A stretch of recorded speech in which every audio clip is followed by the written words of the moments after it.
मैं प्रभा अपनी 7 साल की बेटी रीना के साथ ट्रेन में बैठी ही थी कि ट्रेन चल पड़ी। अपने ससुराल नागपुर से रायपुर आ रही थी। सुबह के 8 बज रहे थे। ट्रेन में 5 घंटे का सफ़र मुझे बहुत ही बेझिल लग रहा था।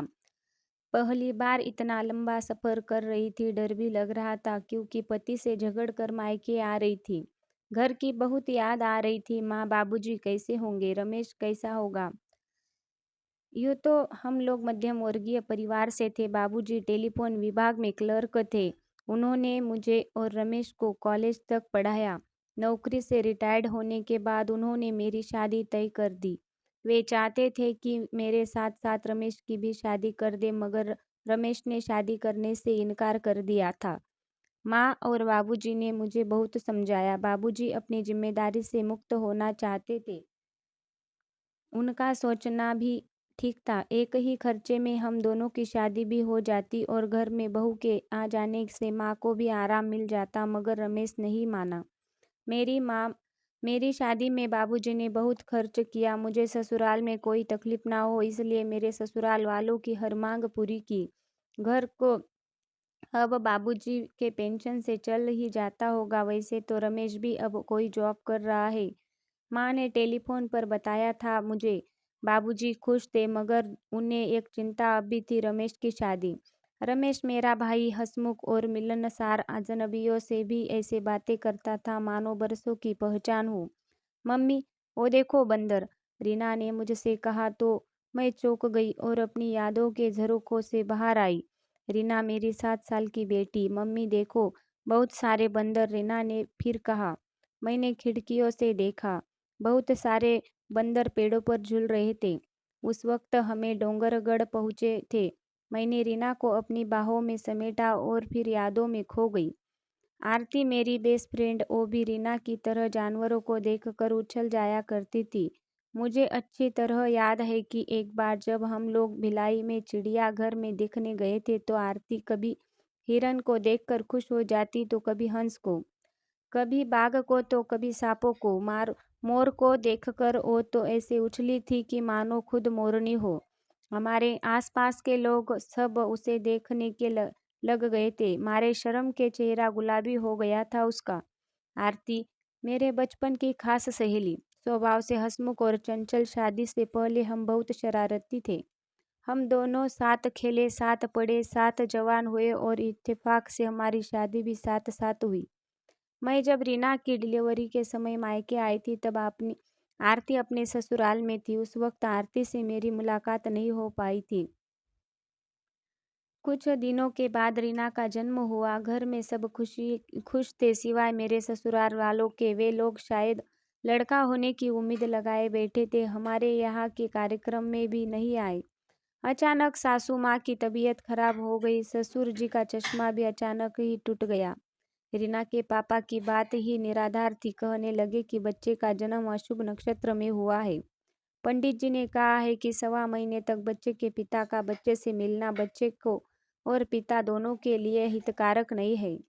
हम 21वीं सदी में आज़ादी से ज़रूर जी रहे थे, मगर आज भी हमारी जिंदगी रूढ़िवादी परंपराओं की जंजीरों में जकड़ी हुई है।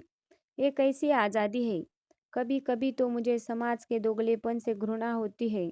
आज हमारा समाज लड़के और लड़की को समान रूप से देखने की बात करता है, मगर आज के कितने लोग इस बात पे कायम रहते हैं। कभी किसी का बच्चा ना हो तो दोष औरत को दिया जाता है, उसे बोझ करार दे दिया जाता। अगर बच्चा भी हो भी जाए तो लड़की हो तो भी दोष औरत को ही थोप दिया जाता है। कुछ लोगों के सिर पर वंश का बढ़ने का फितूर इतना हावी हो जाता है कि वे भूल जाते हैं कि वंश के बढ़ने में औरत का होना भी उतना ही जरूरी है जितना कि आदमी का।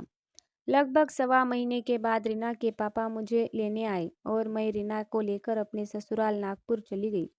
मुझे तीनों पर तीनों ने ताने मिलने लगे।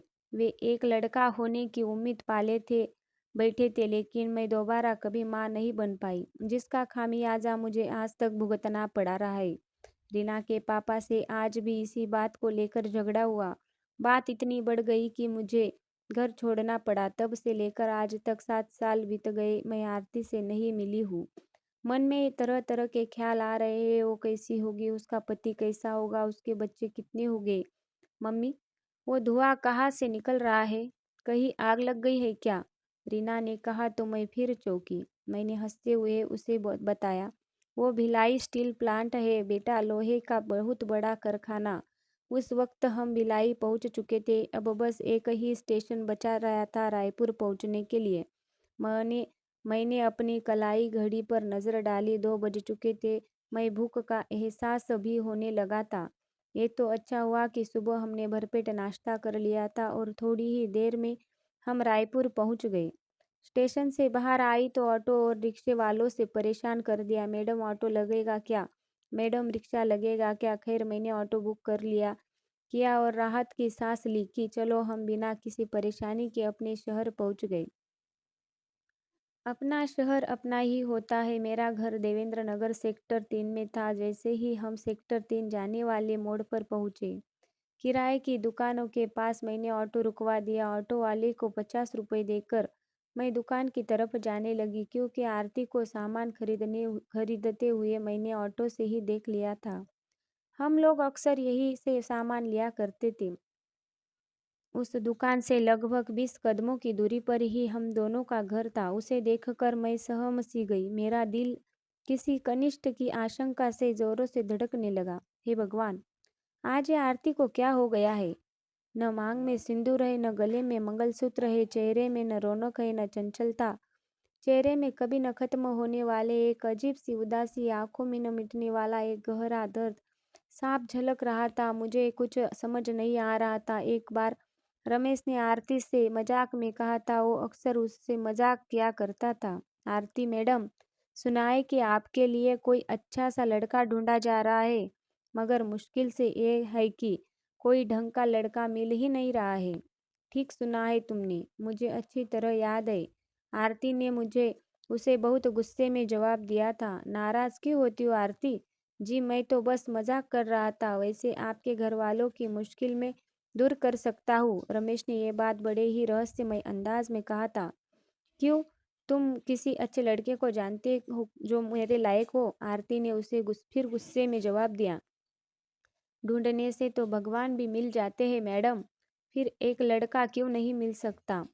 तो भाई हमसे भी मिला दो, देखे तो सही कि आखिर हमारे लिए तुम्हारी पसंद क्या है। सामने तो खड़े हैं, मिल लो। आइडियल कहकर आरती ने उसे दौड़ाया था। आईने में अपनी शक्ल देखो, फिर मेरे लायक बनना। रमेश तो भाग गया था, मगर मैं बहुत हंसी थी। आरती ने मुझे भी डांट लगाई थी। अब तो क्यों हंस रही है? क्या मैंने कोई लतीफ़ा सुनाया है? मैं तो यूं ही हंस रही थी। बाबा, गलती हो गई यार, तू अपने भाई को समझा। वो आजकल मुझसे कुछ ज़्यादा ही मजाक करने लगा है। तू नाराज मत हो, मैं उसे समझा दूंगी। बाद में मैंने रमेश को समझाया भी था। मेरी शादी के समय रमेश को बहुत उदास देखा था। तब मैं उससे पूछा भी था कि क्या बात है। तब उसने कहा था कि तबीयत खराब है, पर बाद में ख्याल आया कि कहीं मेरी वजह से तो दुखी नहीं है।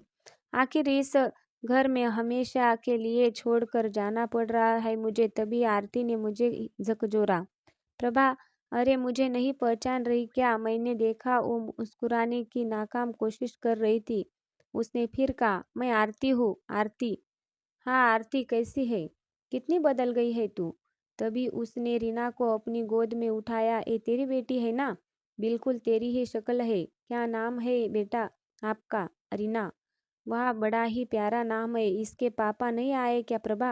आरती ने मुझसे पूछा, मगर मैंने कोई जवाब नहीं दिया, बल्कि उससे पूछ लिया, तुम्हारा पति? हमारा तलाक हो गया है। मुझे आश्चर्य हुआ। उसने इतनी इज्जत सहजता से जवाब दिया मानो कुछ हुआ ही नहीं हो। मगर मैं उसके दर्द को समझ रही थी। मुझे उसके दिल का दर्द आंखों में साफ दिखाई दे रहा था। मुझे बहुत दुख हो रहा, बहुत बुरा लग हुआ था उसके साथ। मैंने उससे जानना चाहा कि ये सब कैसे हुआ, मगर उसने टाल दिया। बातें करते करते हम कब घर आ गए पता ही नहीं चला। मुझे घर के बाहर देखकर रमेश दौड़कर बाहर आया। अरे दीदी, अचानक आओ ना, कहकर वो मेरी अटैची अंदर ले गया। और जब बाहर आया तो माँ बाबूजी भी साथ थे। अच्छा, अब मैं चलती हूँ कहकर आरती ने रीना को रमेश को दे दिया और जाने के लिए पलटी की। रमेश ने कहा, कितने सालों बाद तो आपकी सहेली आई है और आप जा रही है। कम से कम थोड़ी देर तो बैठिए। अभी नहीं, अभी मुझे काम है, शाम को आऊंगी कहकर वो बहुत सारे सवाल छोड़कर चली गई।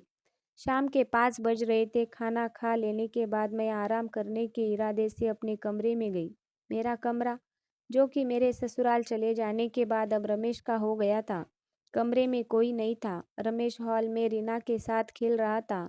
माँ बाबूजी भी वहीं पर थे। मैंने देखा रमेश ने कमरे को बड़े अच्छे ढंग से सजाया रखा था। दीवारों पर 2 नए पोस्टर लगा रखे थे, जिसमें एक समंदर किनारे ढलते शाम का था, जिसमें कुछ पंछी अपने घरों को लौट रहे थे, और दूसरी तस्वीर में एक मासूम सा छोटा लड़का एक लड़की को गुलाब का फूल दे रहा था। कमरा आकर्षक और मनमोहक लग रहा था। खिड़की खुली थी और ठंडी ठंडी तेज हवाएं चल रही थी। खिड़की के बाजू में एक लकड़ी का बना हुआ पुराना बुक शेल्फ था, जो हमारे दादी जी के ज़माने का था, जिसके दोनों पल्ले उखड़ चुके थे, जिस पर रमेश ने पॉलिश चढ़ा लिए थे। उस थे उस जमाने की बहुत सी पुस्तकें रमेश ने आज भी सहेज कर रख करनी कर करीने सजा रखी थी। हालांकि मैंने रमेश को कभी भी उन किताबों को पढ़ते हुए नहीं देखा था, र, लेकिन जिस तरह से उसने उन किताबों को सजा रखा था, उससे ऐसा लग रहा था कि वो किताबें उसके लिए बहुत अनमोल है। ठंडी ठंडी हवाएं अब भी तेज चल रही थी, जिससे खिड़की के पर्दे बार बार बुक शेल्फ से टकरा रहे थे। वे आराम करने आई थी, लेकिन मन बेचैन था। आरती के बारे में ही सोच रही थी कि तभी कुछ किताबों के गिरने की आवाज़ आई। उन्हें उठाकर रखने लगी, तभी मेरी नज़र एक किताब के बीच में फंसी एक चिट्ठी पर गई। अनायास ही मैंने उसे पढ़ना शुरू किया, और जैसे ही मैंने उसे पढ़ने लगी, मेरे पैरों तले की ज़मीन खिसकने लगी। वो रमेश का प्रेम पत्र था, आरती के नाम। उसे उसी जैसे और भी बहुत सारे पत्र उन पुस्तकों से निकले, जिसमें रमेश ने अपने प्यार का इजहार किया था, मगर आज तक वो उन्हें आरती को नहीं दे पाया था। अब मुझे सब कुछ समझ में आ रहा था। वो रमेश का शादी ना करना, आरती से बार बार हंसी मजाक करना। मेरी शादी के समय भी वो उदास इसलिए था कि उसी समय आरती की भी शादी तय हो गई थी। मैंने उन सभी बातों को छुपाकर अपने पास रख लिया और किताबों को वैसे ही छोड़कर कमरे से बाहर निकल गई। मैं आंगन के बगीचे में बैठकर आरती के आने का इंतजार करने लगी। रमेश त तभी रमेश कहीं जाने के लिए निकला। रमेश, जरा इधर आना, मैंने रमेश को बुलाया। हाँ दीदी, कहकर वो मेरे सामने वाली कुर्सी पर बैठ गया। क्या तुम जानते हो आरती का तलाक क्यों हुआ? हाँ दीदी, उसके तलाक की वजह उसका माँ नहीं बन पाना है। शादी के 4-5 साल तक उसके ससुराल वाले उसके माँ बनने का इंतजार करते रहे, मगर जब कोई फायदा नहीं हुआ तो उसे बांझ कहकर उसका तलाक करवा दिया गया। उसकी बात सुनकर मेरा दिल तड़प उठा। रमेश भी ये कहते हुए बहुत भावुक हो गया था। मैं रमेश की तकलीफ, उसके दर्द और उसके प्यार को भलीभांति समझ रही थी। क्या उन्होंने किसी बड़े डॉक्टर से जांच नहीं करवाई? सब जांच करवा चुके हैं दीदी, मगर उसमें आरती का कोई दोष नहीं था। सारा दोष उस आदमी का था जिससे आरती की शादी हुई थी। मैं ये सोच ही रही थी कि रमेश आरती को कितनी मोहब्बत करता है, तभी रमेश फिर बोला, मैं आरती को इस तरह नहीं देख सकता दीदी। उसका घुट घुट कर जीना उसे मुझे बहुत चुभता है। मैंने देखा रमेश सिर झुकाए बैठा था और ऐसा लग रहा था कि थोड़ी देर में वो फुट फुट कर रोने लगेगा, मगर वो अपने आप को रोक रहा था। मुझे से अपने दर्द, अपने आंसुओं को छुपाने में नाकाम कोशिश कर रहा था, क्योंकि वो नहीं जानता था कि मुझे उसके प्यार के बारे में पता है। अगर मैं पत्र मुझे नहीं मिलता तो शायद ही कभी मुझे उसके प्यार के बारे में पता चलता। मैं समझती हूँ रमेश, जितना दुख तुम्हें है उतना मुझे भी है, मगर भगवान की मर्जी के आगे किसकी चली है? जो मेरी यहाँ तुम्हारी चलेगी। क्या बातें हो रही है भाई बहनों के बीच? आरती मुस्कुराते हुए हमारी तरफ आ ही रही थी। उसे देखकर रमेश उठकर अंदर चला जाता है। ये रमेश को क्या हो गया? मुझे देखकर अंदर चला गया। अरे कुछ नहीं यार, तू बैठ, अपनी सुना, मैंने बात को संभालते हुए कहा।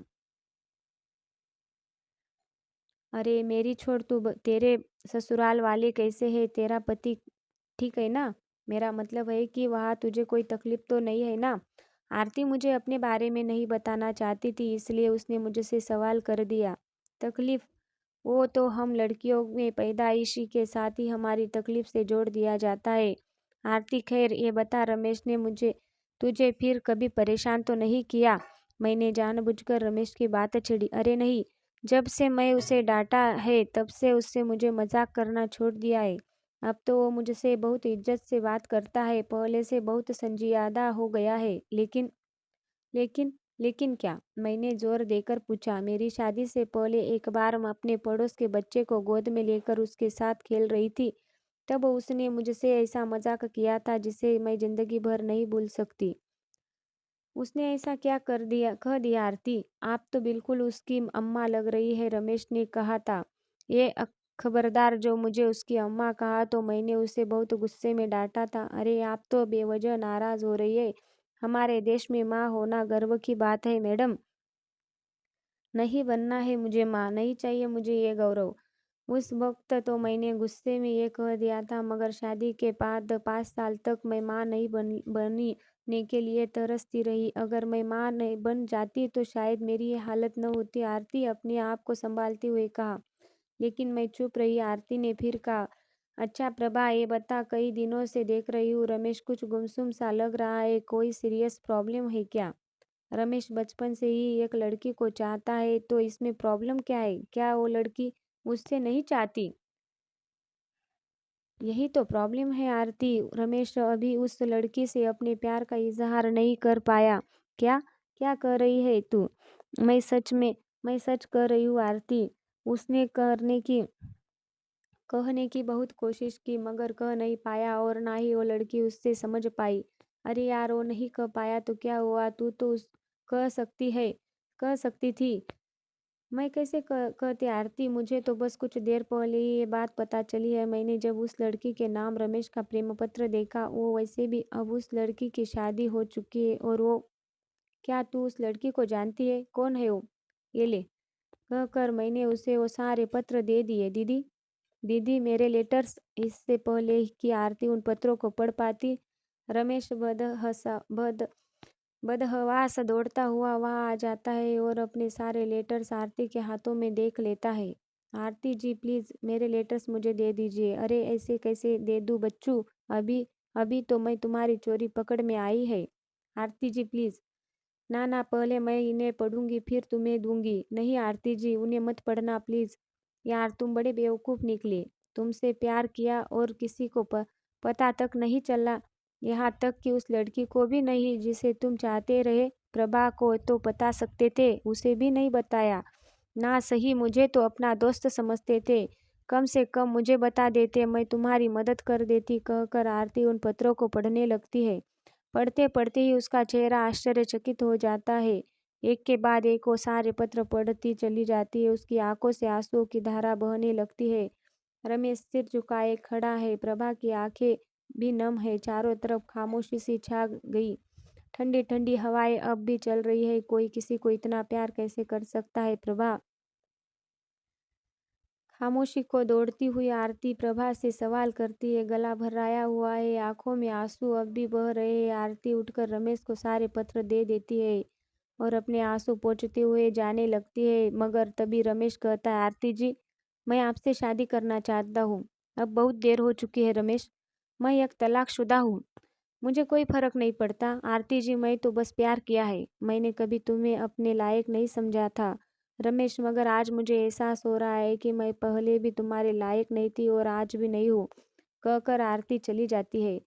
प्रभा और रमेश उसे जाते हुए देख रहे थे। फिर एक बार खामोशी छा जाती है। ठंडी ठंडी हवाएं अब भी चल रही थी। प्लीज़ सब्सक्राइब करें, चैनल को लाइक करें और आपको कहानी कैसी लगी कमेंट करके बताइए।